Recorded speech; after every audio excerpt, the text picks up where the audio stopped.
10, 9, 8, 7, 6, 5, 4, 3, 2, 1.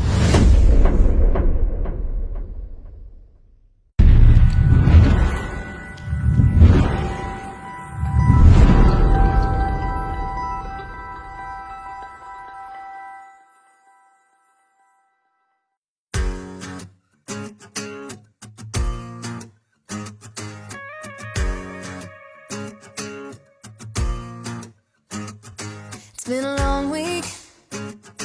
Work 9 to 5 plus overtime. Hi, and welcome to Dax Chats. In this episode, we're speaking to someone from America. She's originally from Missouri. I believe it's Columbia, Missouri, and she's moved to Nashville, and she's taking Nashville by storm. She's already performed with the likes of Trace Adkins, the Eli Young Band, and more. But we'll talk to her about that very shortly. She's just brought out her debut single. It's called Pick Me Up, and I believe it has more than one reason for the song, but we'll talk to her about that. I'm obviously talking about Halle Kearns, and today Dax Chats speaks to Halle Kearns. Here she is. G'day, Halle. How are you doing? I'm good. I'm sorry about the pixelated looking me. We're trying out a green screen, so you know the back looks wonderful. But your I hand keep was going muted for a second whenever you held it up. That's cool. So tell me all about you. As I said, you were born and raised in Columbia, Missouri. Mm-hmm. How did it all begin for you? I lived in Columbia, Missouri for 18 years, and then I moved to Kansas City right after high school, which is just a couple hours away from my hometown. And I decided when I was about 16, 17 that I wasn't going to go to college and I was going to start pursuing music right away. And I didn't know like what that looked like or what that really meant, but just jumped right in and started booking shows and that kind of thing, and did that for about 3.5, 4 years in Kansas City. Then moved to Nashville a little over a year ago now. But you started performing way before then. You started performing to your family and friends and stuff. Totally. From the age of 6 years old. I mean, yeah. We have videos of me like I had this little like Barbie curtain thing. I pulled down on it and it would open up, and I would just walk through all dramatically and just have my little microphone, and I'd put on shows for my friends and family all the time. And then I got into like a really shy phase, and I wouldn't sing or dance or do anything in front of anyone. But So how did you get past, being young and out there at 6 years old and dancing to your family and your friends, and then getting over that and becoming shy, and then trying to break out again to be a performer? Yeah, it was definitely a journey, and it was just like, one by one, you get more and more confident, I think. But when I was like 13, 14, I started playing guitar, and that's whenever it became like, it changed from a love of performing to like a love of just music in general, and really, really fell into the love of guitar first and kind of sang to accompany my guitar playing. And then really just fell in love with the whole thing and songwriting and all of that. And whenever everyone started talking about college and what they wanted to do, that's whenever I really realized like, this is the thing I'm passionate about, and this is what I want to do. And that's when I started doing a little open mics here and there and that sort of thing. And it was terrifying, like completely terrifying for the first few times. And then, the nerves calm down and it starts turning, into more excitement. And then that's how I got to where I am now. I know what it's like. Open mic nights are absolutely terrifying, aren't they? It's like, do people really want to hear me? And it's like people are just sitting there going, what the hell are you doing on stage? So usually, like, everyone in the crowd's usually there to watch one person they came with.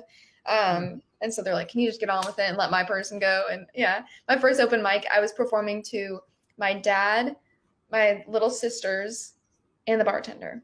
Yep. That's I remember what it was like with open mic nights. It was just like whoever came with me was probably the only person listening to me, and it's bloody it's a scary thing to do. It was terrifying. I played like 3 covers. It wasn't anything that mattered, but it was just, for me, it felt so real, and it felt like that was it. So it was. I remember the second one I ever played, I actually ended up canceling.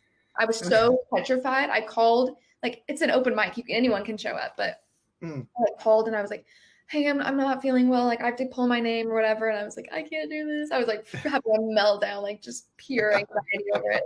It's like, Martin was like, dang, I'm going to miss that. Okay. Can you imagine if that ruined your career? Like you just called up and cancelled an open mic night, and that's it. Your name's mud from then on. Ruined forever. On my second show, second thing ever. So a little over a year ago, after you sort of obviously you decided not to go to college and take on music, and obviously your field of expertise is the country, I would say country pop, and you say storytelling. You differentiate yourself as a storyteller. Tell me about that. I've been asked a couple times, why did I pick country music? Why not a different genre? But it is the storytelling aspect that I love. I love getting to tell my stories or, life experiences through music. I think it's really cool. And that's kind of that's what made me fall in love with the craft in the first place. So I want to be able to do the same thing and like put in words maybe some person isn't able to, and they can hear what I have to say and they're like, oh, that's how I'm feeling. Like, thank you for putting words. And so that's what I love about country music so much, is the storytelling aspect and the way it can really like convey a feeling really conversationally. And that's what I have to do. Yeah. For sure. Excuse me. You've moved to Nashville, as you say, just over a year ago. What's the experience been like, sort of moving to country music city, the hub of all things that are country music, and trying to make a name for yourself straight out of the box? Yeah. It's been incredible. Honestly, I was taking trips here for about a year prior to moving. And so I feel like I really established my community here and just, found my people in my groove before even actually calling this home, which is really cool and really helpful. Made the transition super easy. And I feel like there's one of two stories in town. It's either someone they didn't know a single soul in Nashville and they just jumped right in, which I think is the most gutsy thing on the planet, or they kind of like dipped their toes in the way I did and, moved eventually. But the transition's been awesome.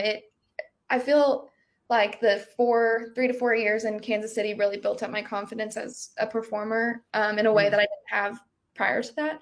So I moved here with a little bit of that under my belt and just a sense of belonging, I think. And everyone here is so welcoming and warm, and we all want the same thing. We're all chasing dreams, whatever they look like, maybe different person to person. It's all the same premise of like, everyone here is creative and wants something more than, you can really explain. I don't know, just a internal longing for something. So it's really cool, and everyone's new. Everyone's from out of town, so it's just fun to get everyone together and I've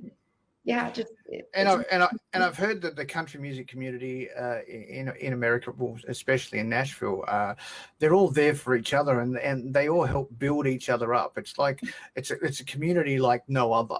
I mean, I wish we had that type of community in Australia. I really do, but we don't. It's a little more like, would you say cutthroat, or is it just kind of like everyone just does their own thing? For you, which one would you say it is? Which one would I say what is? Like the community there in Australia, is it more like everyone just kind of fends for themselves?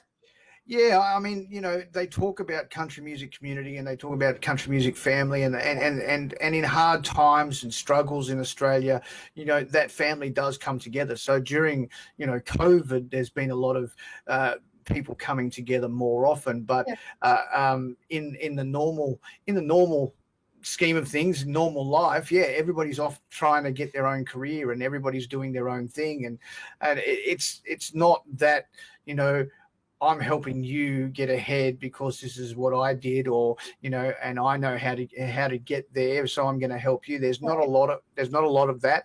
And I spoke to a friend of mine just recently, and he had been to the States, and he'd seen the process in the States, and how, you know, the songwriting process is, and how everybody just helps each other, you know, and he went back to Australia, and he started building a business to help other artists achieve their goals. Cool. So he's probably one of the first that's actually jumped in and gone, I've seen the American model. I like the American model. That's fantastic. And I think the more Australians should be doing that. Oh, I love that. That's really cool.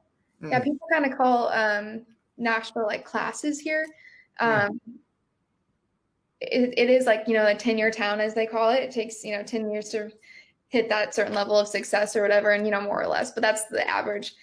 So, but there's kind of like these classes that you kind of get grouped in with, and, you know, with your songwriting and with your artistry, and just, you know, where you're kind of at, you know, there's just like different tiers of success, I guess is what you can say. And it's kind of cool. You do find like your little class, you move here and you're all freshmen, or, you know, whatever, you're graders, and then you just move up and up and up, and you kind of, everyone kind of moves up together, and you all help each other along the way, and you're just figuring it out and stumbling through, but everyone's well, you're not a freshman anymore because you've already released your debut single. I know a freshman in Nashville right now. He moved all the way from Australia in the middle of COVID to chase his Nashville dream, and he's there now, and he can't do anything.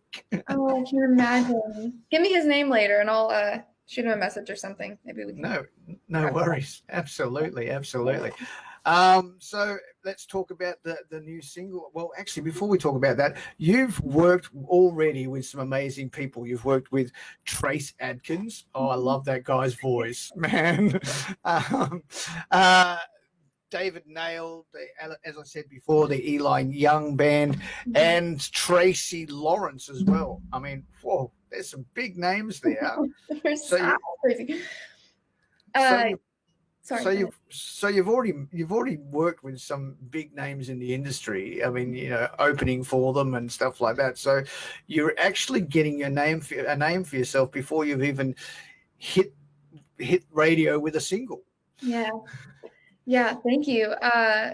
Those opportunities were really, really special, and I feel like they were the little like tokens along the way that it almost felt like a reward, and like, hey, you're on the right path, like keep going, you know, like I don't know it, because, you know, for every one show like that, you have 50 that are just like, what was that? You know what I mean? Like, yeah. Awesome opportunities along the way, that kind of thing, and you don't get those opportunities without going through the others. But those ones were just a really good reminder of like why I'm doing what I'm doing, and like keep pushing forward and all that kind of thing. And how cool that I got those opportunities before having music out, like you just said, like that was really, really special and felt really validating to me. Especially, you know, some hometown opportunities and that kind of thing, where I got to see friends and family in a sold out crowd, you know, for those kind of things like that. That was wild. So yeah, very, very cool. Absolutely. Now let's talk about your new single. Your new single is called Pick Me Up, and I believe it's a play on words. It has more than one meaning. Right. So talk us through the song. Definitely. Pick Me Up is just like a really fun, upbeat, summery song. It's very like flirty and just feminine and fun. It's all just about I'm talking about the weekly grind in the first part of it, and it's just like, you know, that 9 to 5 style job, and then you're just like working for the weekend. And one in that is the play on pick me up, like come pick me up literally, but because I need to pick me up. And whether that be like, you know, a glass of champagne or your significant other or whatever it is, like it was a fun way to just say like, take away my worries, make me forget about everything, and let's go like just have a good time. Mm. And it is a great song. It's fantastic. It is playing on the Country Thunder Network already. So there you I didn't go. know that. Great. There you go. You didn't know that. There you go. Um, That's so cool. so it's up and playing on the Country Thunder Network. People can vote for it, so you can ask your friends to vote for it on our Country Thunder 20, and it might even get into the North American Country Thunder 20 charts. There you go. Oh, that's so cool. Provided people vote for it, they've got to vote for it. You know, that's the way it goes. Yeah. So, what's next? Now you've got this single out. You're writing the success of this single. I hope it's doing well because I'm liking it. So I'm hoping it's doing well across America and in other parts of the world. I'm sure there's other radio stations that probably have it in the UK because I know my friend who runs Country Thunder World, which is an affiliate of us. He often plays all the new country music. So if he's got it, he would have played it already too. Oh, how cool. Yeah, I love that. It's having some, I tried to go into this with like not any expectations because I've never put music out before. So I didn't want to create some false, level of success or whatever. Hope. Right. Yeah. Honestly. So I tried really hard not to have any expectations, but like, man, it's really blowing me away. Like it's just how receptive people have been and so kind and so just encouraging. It's been really, really, really cool and just makes me excited for the rest of the music. 'Cause, this is only one of 5 I'm putting out, and then after that, it's just going to keep rolling too. So I'm really thankful for all the airplay it's getting, and just it's picked up by Radio Disney, which is super, super cool, and wow, we're like a family there, which is awesome. So hopefully with the next few singles as well, they'll want to be a part of those. And it's being played on Radio Disney. It's being played on Country Hits UK, which is a big country station over there, and other stations in the UK as well. And then some places in Australia, which is awesome. And yeah, it's just my hometown has picked it up, and it's being played on rotation in Columbia, Missouri, which is just wild. I mean, that's been a dream of mine since I was itty bitty. So so it's I don't even know how I'm saying all that. You can't keep the smile off your face now. Huh? But I mean, I can say all that to you, and I'm still like, wait, what? Am I living this right now? Because I've been doing this for 5 years, and I finally just put my first single out, and I'm like, there's no way that all that's true. Like I just said, it's really, really crazy. It's working out. It's a great feeling. Now, did you do like the pre-order, pre-save, all that stuff? And how did it hit on iTunes on release day? Did you check the charts and go where did it go? I actually pushed saves on Spotify a lot harder than pre-order on iTunes. And so the problem with that is, you really have to like hone in on where you want the orders to go. Because if not, it's like, oh, pre-order wherever. And it's like, you're split up between Apple Music, iTunes, Spotify, and it's just not as saturated. But I really pushed for Spotify just to kind of get everyone in one area, and it's free that way. And times are kind of tough. I know it's $2, but it's still, anything helps right now with the people. So I was like, let's just do like the free option, and let's try to get as many people on Spotify as we can, and hopefully help with like kind of kick up since I've never been on Spotify, kind of help the algorithm with my artist page and get it all rolling and stuff. And it worked really well. It's at almost 38,000 spins. Wow. And it'll be 2 weeks tomorrow. So wow.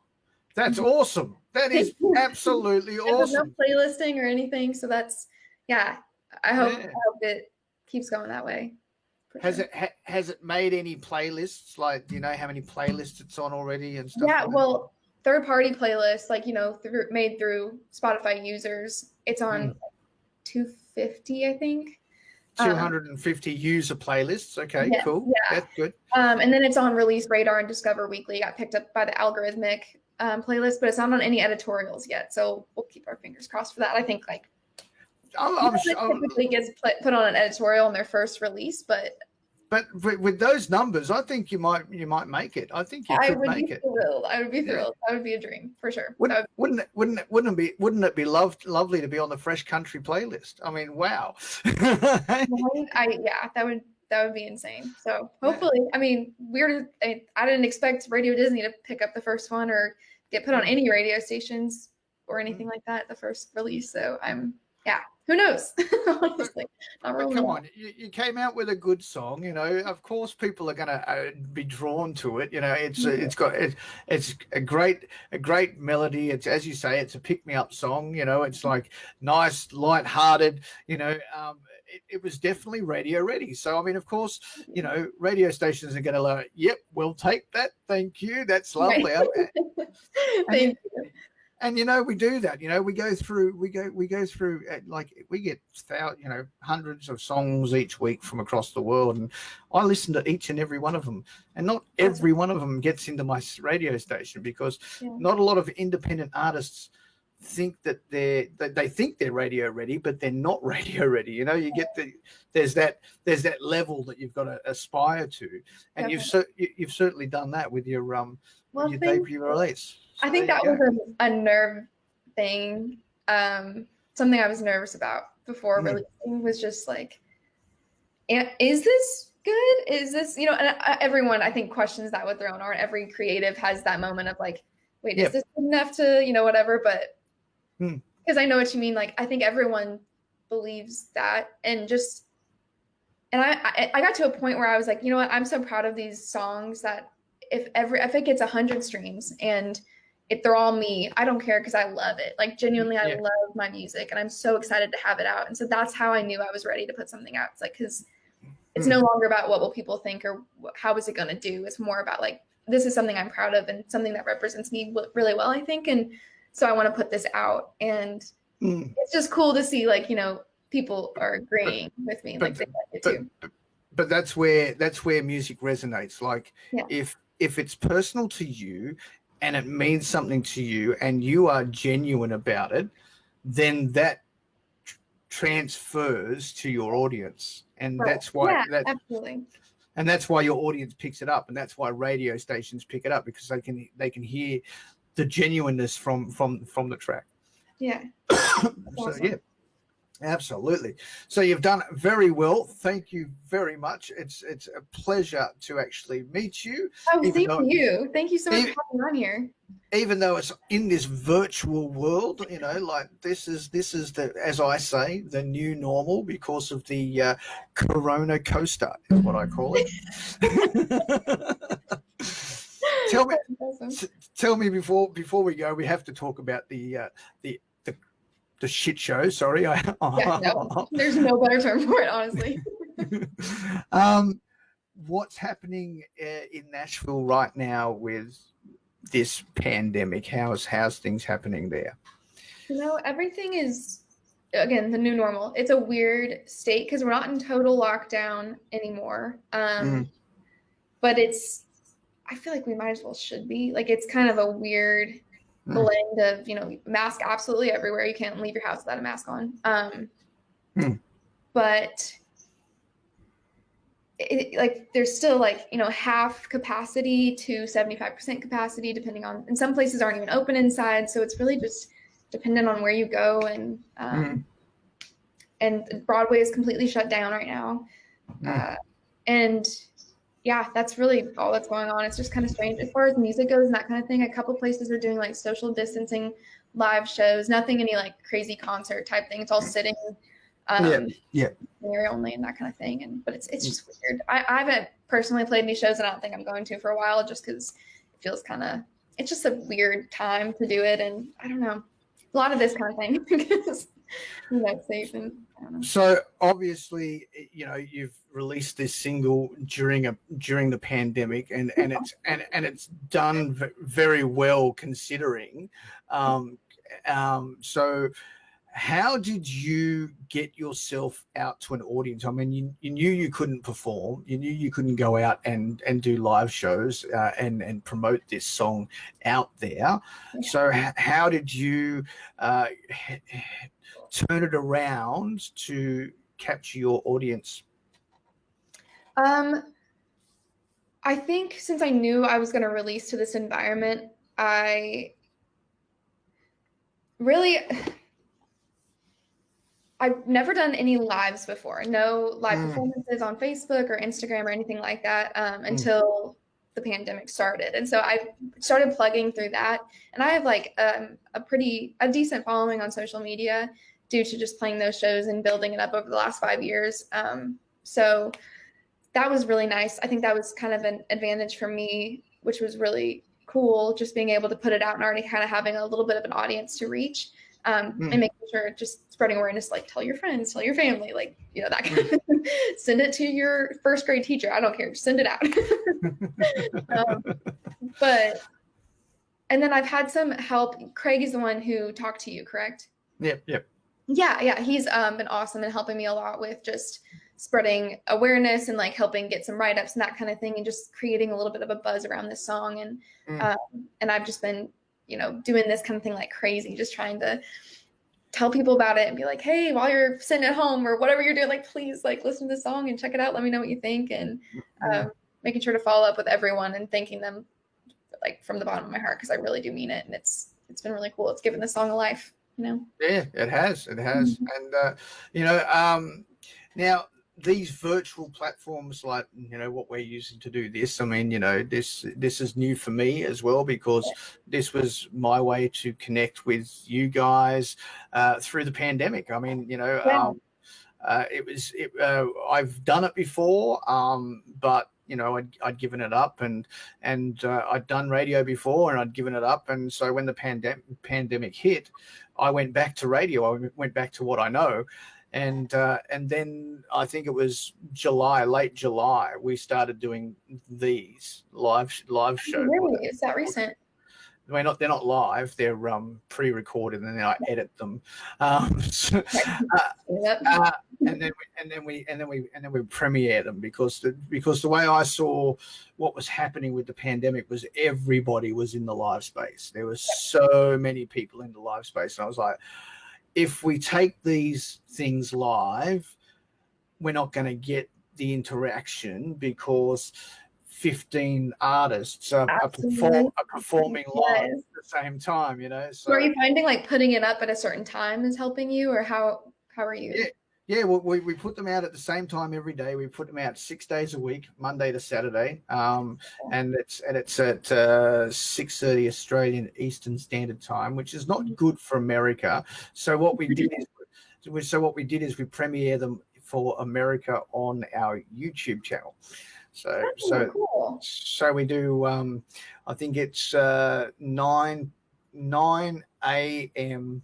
the next day after we premiere them here. So that would be 9 p.m. Eastern Standard Time, or what's that? 10 p.m. for you. Yeah.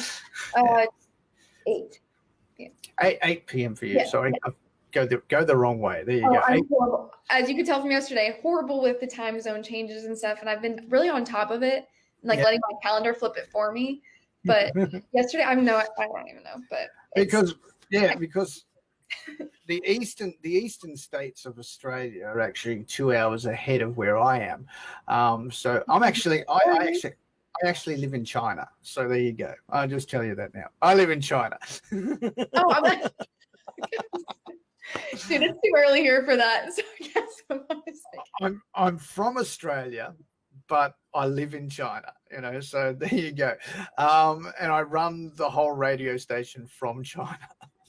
There you go. Oh my goodness. There's no way I could ever keep track. But we've obviously, you can see the website behind me there. It's it's an Australian website, countrythunder.com.au. And you got the accent and everything too, so. Yeah. So, and you'd be surprised at how many people are actually listening to our radio station in China. So that's opening up a world of So we have a lot of people from Asia that are listening to this station. So that's opening up a world of new followers for all of you. And I've actually had interviews with people that, people in New Zealand. Like, it's only a very small country, and they've got some great talent over there, but it never gets out to the world. I spoke to one guy the other day, and he'd put his debut single out, and he's like, It's got 20,000 listeners on Spotify. I can't believe it. I got people from Brazil listening to it, and I went, dude, you're on the Country Thunder Network. People from Brazil listen to the Country Thunder Network. They've probably heard the song. Oh, that's so cool. Check it out. Yeah. So there you go. So wow. Well, thank you for adding me to it. That is so cool. So, yeah, it's a 24-hour, pretty much automated radio station, except for the shows I do when I've got time to do them because I'm a stay-at-home dad. So I do a show on a Friday night, and that's pretty much a countdown of the charts that people vote for. So there you go. It's the Country Thunder 20. That's amazing. You can do it online. So there you go. That's how it all works here. And you wouldn't have guessed that I was from China. So there you go. No, I thought you were kidding for a second. I was like, I can't follow you right now. That's so cool. Wow. I've been living in China for 11 years now. So yeah, there you go. Oh my goodness, that's so cool. I go back to Australia every once in a while, and What part of Australia are you from originally? I'm from Australia.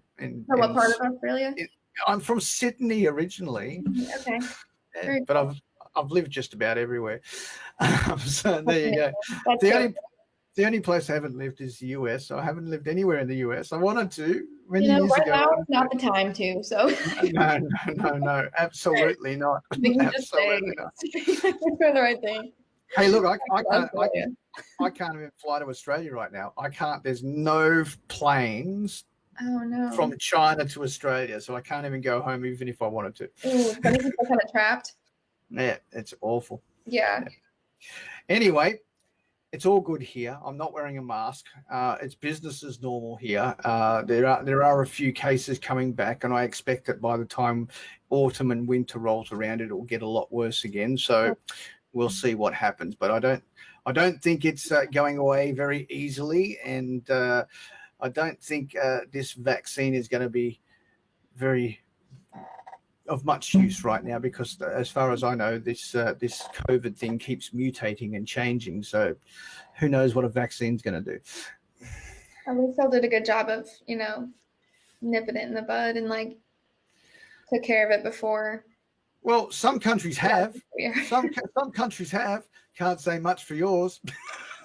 It's embarrassing. It's not my fault, but I'm embarrassed on behalf of it. I know.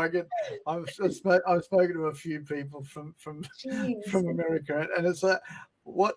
And I don't know. I can't say, but I just think there's something very wrong with your president. Yeah. Hey, we have elections coming up. It's like vote. In November, yeah, I'm going to be watching when the night I will be watching. Don't you worry. It's a comedy sketch. Everyone's like, "Oh, I'm tuning in," to Saturday Night Live, but instead it's like the presidential inauguration type or the election. Yeah. So, but we're just becoming this laughing stock, But did you hear the recent interview? I think it was the recent press conference. I think it was only yesterday or the day before, where President Trump turned around and said that the Spanish flu ended World War II. Spanish flu was between 1918, 1919, and 1920. It was in World War I, not in World War II. World War II was between 1943 and 1945. I wish I was even a little bit surprised that but, I laugh. He says a lot of things, He says a lot of really stupid things, and I don't like most don't have people that write their speeches for them. And I don't know. It's a pride thing, though. I think it's an ego thing, Yeah, absolutely. Anyway, enough about your American politics. Thank you. Yeah. Your song "Pick Me Up" is doing amazing stuff for you. It is on the Country Thunder Network, and we love playing it already, and we hope to be playing it for a lot longer. Thank you. Please do spin that thing. Yeah, spin that thing out there, and we hope to hear obviously some new stuff down the line. Super soon. I'll be in touch with you and everything. We can talk about it again. No worries. Absolutely. Well, thank you very much, Halle. It's been a Thank wonder you for talking to you having tonight. me. It's been so great. No Thank you. All right. That was Halle Kearns, and her brand new debut single is called Pick Me Up. And as we just mentioned, it is playing on the Country Thunder Network.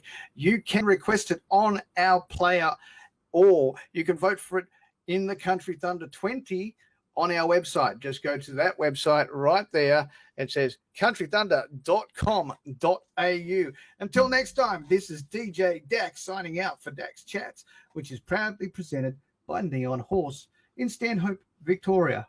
Until next time, bye for now.